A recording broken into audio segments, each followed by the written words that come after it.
गणेश पूजा एक ऐसा मौका जो सबके घरों में मतलब खुशियां और पॉजिटिविटी लेकर आता है।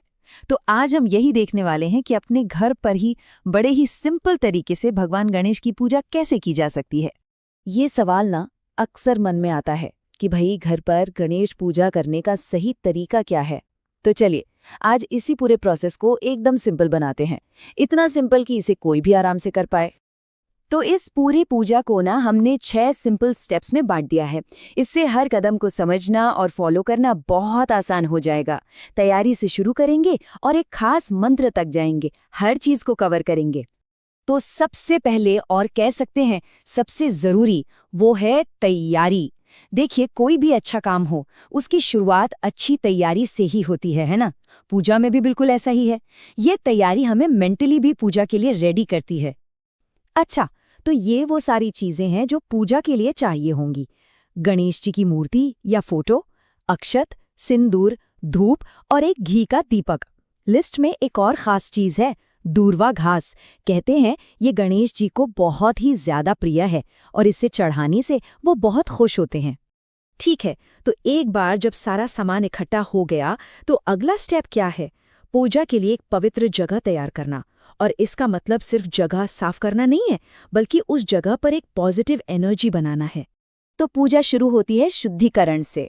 करना क्या है? बस अपने ऊपर और पूजा की सारी सामग्री पर थोड़ा जल छिड़कना है, सब कुछ पवित्र करने के लिए। इसके बाद हाथ जोड़कर भगवान गणेश का ध्यान करना है और उन्हें अपने घर आने के लिए इनवाइट करना है। सोचिए ये कितना भक्ति वाला मोमेंट होता है जब हम ईश्वर को अपने घर बुलाते हैं।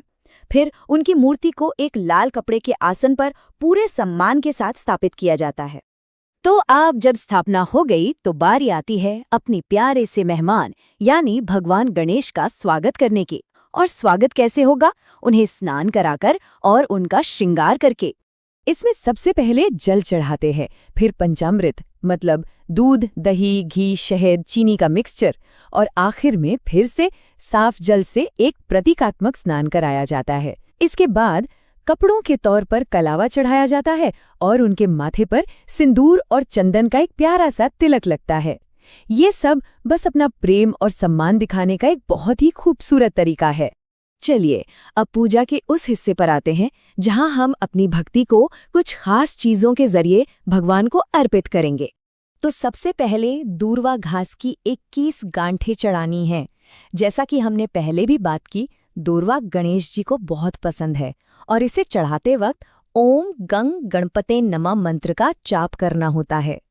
इसके बाद नंबर आता है लाल फूलों का। फूल चढ़ाने के बाद जलती हुई धूप और घी का दीपक दिखाकर भगवान की महिमा गाई जाती है। ये जो प्रकाश और सुगंध है ना, ये असल में सम्मान दिखाने का एक तरीका है, मतलब अंधेरे पर रोशनी की जीत का प्रतीक। पूजा में एक और बहुत ही जरूरी चीज है नैवेद्य यानी भोग।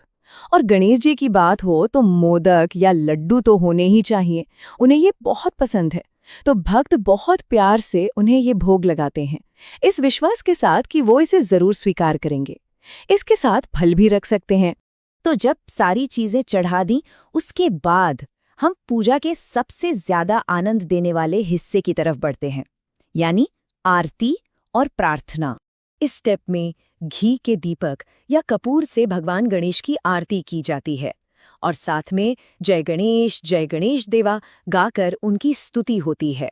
आरती की जो रोशनी और आवाज होती है ना, वो पूरे माहौल को ही एकदम दिव्य बना देती है। सच में ये पूजा का बहुत ही भक्ति वाला और खुशी देने वाला पल होता है। और पूजा के आखिर में एक बहुत ही जरूरी और विनम्र काम किया जाता है। हाथ जोड़कर पूजा के दौरान अगर जाने अनजाने में कोई भी गलती हो गई हो तो उसके लिए माफी मांगी जाती है। ये दिखाता है कि भक्ति में भाव और समर्पण ही सबसे जरूरी है। अब इस पूरी पूजा विधि के अलावा एक बहुत ही खास और शक्तिशाली मंत्र भी है। पूजा के दौरान अगर इसका जाप किया जाए तो प्रार्थनाओं को और भी बल मिलता है। और वो मंत्र है वक्रतुंड महाकाय सूर्यकोटि समप्रभ निर्विघ्नं कुरु मे देव सर्वकार्येषु सर्वदा। इसका एक सिंपल सा मतलब है, हे विशाल शरीर वाले, जिनका तेज करोड़ों सूर्यों के बराबर है, मेरे सभी काम हमेशा बिना किसी रुकावट के पूरे करें। तो ये सारे तरीके और मंत्र जानने के बाद एक गहरा सवाल सामने आता है, पूजा का असली मतलब क्या है? क्या सिर्फ इन तरीकों को फॉलो करना या फिर अपने मन को ईश्वर से जोड़ना? इस पर सोचिएगा।